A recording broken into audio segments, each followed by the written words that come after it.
नमस्कार, आप देख रहे हैं आरटी हलचल और आपके साथ में हूँ फिरदौस। आइए नजर डालते हैं आज की हेडलाइंस पर। जिला कलेक्टर गेट पर गाया राष्ट्रगीत, भाजपा नेता बोले राष्ट्रीय गान।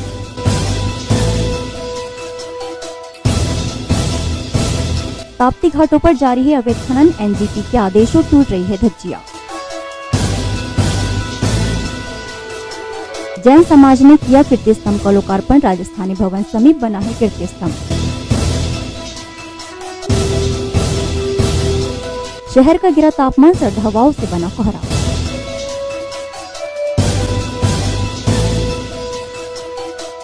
अब गतिविधियां विस्तार के साथ। सोमवार को पार्टी के निर्देश पर भाजपा कार्यकर्ताओं ने जिला कलेक्टर कार्यालय गेट पर वंदे मातरम का गायन किया।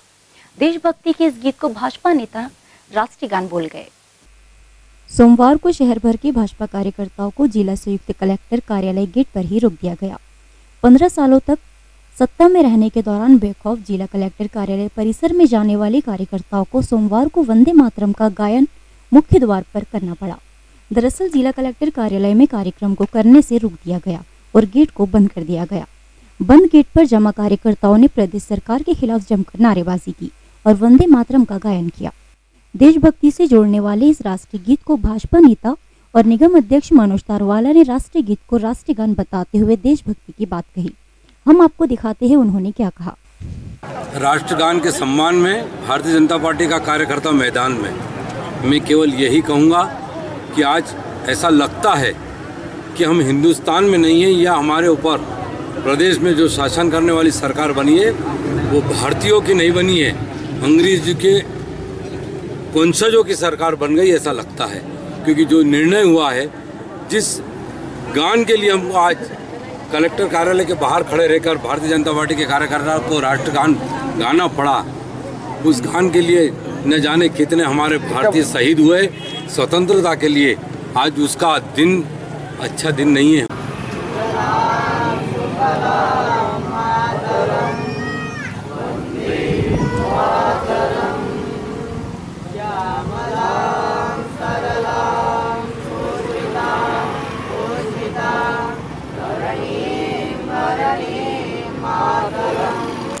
देशभक्ति को लेकर प्रदेश सरकार के खिलाफ सड़कों पर प्रदर्शन करने वाले भाजपा कार्यकर्ताओं ने नई सरकार के राष्ट्रीय गीत को लेकर लिए गए निर्णय को तो स्वीकारा, लेकिन राष्ट्रीय गीत को राष्ट्रीय गान बता दिया। हम आपको बताते हैं, आजाद भारतवर्ष में 24 जनवरी 1950 को रविंद्रनाथ टैगोर द्वारा रचित जन गण मन को संविधान सभा ने राष्ट्रीय गान के रूप में स्वीकार किया, जिसके गाने और उसके स्थान को लेकर कड़े नियम है। जबकि बंगाली भाषा के उपन्यास आनंद मठ में लिखी कविता वंदे मातरम को संविधान सभा ने राष्ट्रीय गीत के रूप में स्वीकारा है। इसके गायन को लेकर कोई नियम नहीं है। सोमवार सुबह शहर में चली सर्द हवाओं के चलते आसमान पर कोहरा जमा रहा। हल्की धुंध लिए इस कोहरे के चलते तापमान में गिरावट दर्ज की गई। वहीं लोग ठंडी हवाओं से खुद को बचाते नजर आए। उत्तरी भारत में बढ़ रही ठंड का असर जिले में भी जारी है। विगत कई दिनों से जिले का तापमान लुढ़क कर नीचे आ गया है। इसी गिरे तापमान के बीच सोमवार सुबह से ही अचानक ठंडी हवाएं बहने लगी, जिसके चलते रास्तों और खुली जगहों पर कोहरा छाया रहा। शीतलहर के साथ चल रही ठंडी हवाओं से हर कोई बचता नजर आया। ये नज़ारा अल सुबह से लेकर करीब 10 बजे तक रहा, जिसके बाद बढ़ती धूप ने लोगों को इस कोहरे और ठंड से राहत दी। जिले में अवैध खनन जोरों पर है। वही अफसर कार्रवाई के नाम पर केवल खाना पूर्ति कर रहे हैं। कार्रवाई नहीं होने से राजघाट समीप धड़ल्ले से अवैध रेत खनन और परिवहन जारी है। पेश है एक रिपोर्ट। शहर से लगे राजघाट क्षेत्र में रेत माफियाओं द्वारा नदी और उसके किनारों से बेखौफ अवैध रेत खनन और परिवहन किया जा रहा है। अल सुबह से शुरू हुआ ये सिलसिला शाम तक इसी तरह जारी रहा।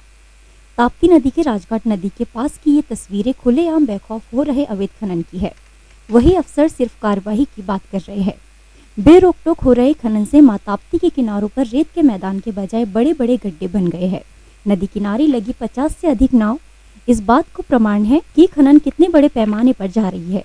अफसर नदी किनारे रखी नावों पर कार्यवाही नहीं करने की बात कह रहे हैं। खनन को लेकर आरटी हलचल से बातचीत करते हुए खनन अधिकारी कुलदीप जैन ने कहा कि उनके द्वारा 2 ट्रैक्टर और एक नाव को जब्त किया है। उन्होंने सूचना मिलने पर कार्यवाही की बात कही। हमारे द्वारा लगातार कार्रवाई की जाती है और अभी 3 दिन पहले ही लगभग 3 दिन पहले वहाँ से 2 ट्रैक्टरों को हम लोगों ने अवैध खनन करते हुए पकड़ा है और उनका प्रकरण कलेक्टर कोर्ट में प्रस्तुत कर दिया है और इसके अलावा भी राजघाट के अलावा भी और जो अन्य घाट हैं ताप्ती नदी में जैसे उमरदा या और भी हैं, तो उन पर भी हमारे द्वारा कार्रवाई की जा रही है। हाँ, ये एनजीटी के प्रावधानों का उल्लंघन है कि यदि पानी के अंदर से रेत निकाली जाती है तो उसके प्रावधानों का उल्लंघन है, तो हमारे द्वारा पानी के अंदर से निकलने पर भी कार्रवाई की जाती है। अभी करीब एक कतवाड़े में हम लोगों ने एक नाव को भी जब्त किया है कि जो कि पानी के अंदर से रेत निकाल रहे थे। वो नाव का भी प्रकरण अभी प्रस्तुत करने कलेक्टर महोदय समक्ष, और नाव को हम लोगों ने जब्त करके होमगार्ड कमांडेंट के यहाँ रखवा दिया है। लावारिस नाव को हम लोग नहीं जब्त कर सकते कि जब तक कि वो अवैध उत्खनन में संलग्न ना पाई जाए। अगर कहीं कोई नाव रखी हुई है तो उसमें फिर इस प्रकार कार्रवाई नहीं की जा सकती है जब तक कि वो करते हुए ना पाई जाए, क्योंकि नाव का सिर्फ अवैध उत्खनन में उपयोग नहीं होता, लोगों के आवागमन में भी उपयोग होता है, या जो भी अन्य मछली वगैरह व्यवसायी हैं उसमें यूज करते हैं। इस कारण जब अवैध उत्खनन करते रंगे हाथ पकड़े जाते तो हम लोगों को शहर के राजघाट समीप जैनाबाद और शहर को जोड़ने वाले नवीन पुल का निर्माण किया जा रहा है। वर्ष 2018 तक पूरा होने वाले इस पुल के निर्माण के अधूरे रहने से लोगों को परेशानियों का सामना करना पड़ रहा है। राजघाट समीप ताप्ती नदी पर निर्माणाधीन नवीन पुल का निर्माण अब तक पूर्ण नहीं हुआ है। करीब 2 वर्ष पूर्व शुरू हुए इस पुल का निर्माण 2018 तक पूरा कर लिए जाने की डेडलाइन निर्धारित की गई थी। फिलहाल नदी के बीच के सिर्फ 3 खंडों पर स्लैब डाला जाना है, जबकि पुल के सभी पिल्लरों का निर्माण पूरा हो चुका है। फिलहाल राजघाट गेट से पुल तक मार्गों को बनाने का काम तेजी से चल रहा है। इस पुल के शुरू हो जाने से जहां 1 दर्जन से अधिक गांवों के पहुंच मार्ग की दूरी कम हो जाएगी, वहीं शहर बसाहट के लिए नदी पार नई बस्तियों का भी निर्माण बढ़ जाएगा। अब देखना यह है कि आने वाले बरसात के मौसम के पूर्व इस पुल का लोकार्पण पूरा हो पाएगा या फिर लोगों को बरसात में एक बार फिर नाव का सहारा लेना पड़ेगा। रविवार को राजस्थानी भवन समीप जैन समाज द्वारा निर्मित कीर्ति स्तंभ का लोकार्पण क्षेत्रीय सांसद नंद कुमार सिंह चौहान द्वारा किया गया। लोकार्पण कार्यक्रम में निगम महापौर अनिल भोसले के साथ जैन समाज के लोग उपस्थित थे। जैन समाज के मुनि विद्यासागर जी महाराज की दीक्षा के 50 वर्ष पूर्ण होने पर देश भर में जैन समाज द्वारा कीर्ति स्तंभों का निर्माण व लोकार्पण किया गया। इसी कड़ी में रविवार को शहर के समाजजनों द्वारा बनवाए गए कीर्ति स्तंभ का लोकार्पण पूर्व भाजपा प्रदेश अध्यक्ष व क्षेत्रीय सांसद नंद कुमार सिंह चौहान द्वारा किया गया। बहादुरपुर रोड स्थित राजस्थानी भवन समीप नवनिर्मित कीर्ति भवन के लोकार्पण कार्यक्रम में विशेष अतिथि के तौर पर महापौर अनिल भोसले सहित समाजजन उपस्थित थे। बताया गया है कि जैन समाज के विद्यासागर जी महाराज ने मुनि धर्म की दीक्षा 50 वर्ष प्राप्त की थी, जिसके बाद वे प्रथम बार 1997 में शहर पधारे थे। दीक्षा के 50 वर्ष पूर्ण होने पर देश भर में 1008 कीर्ति स्तंभों का निर्माण जैन समाजजन द्वारा किया गया है। अब वक्त तो चला है आपसे विदा लेने का, तो जाने से पहले आज के हेडलाइंस पर एक नजर। जिला कलेक्टर गेट पर गाया राष्ट्रगीत, भाजपा नेता बोले राष्ट्रगान।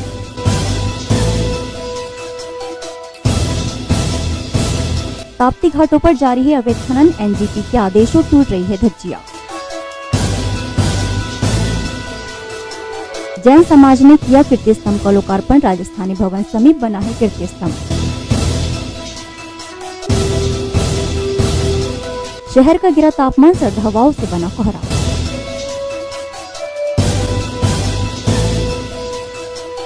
इसी के साथ मुझे और आरटी हलचल की पूरी टीम को दीजिए इजाजत। नमस्कार।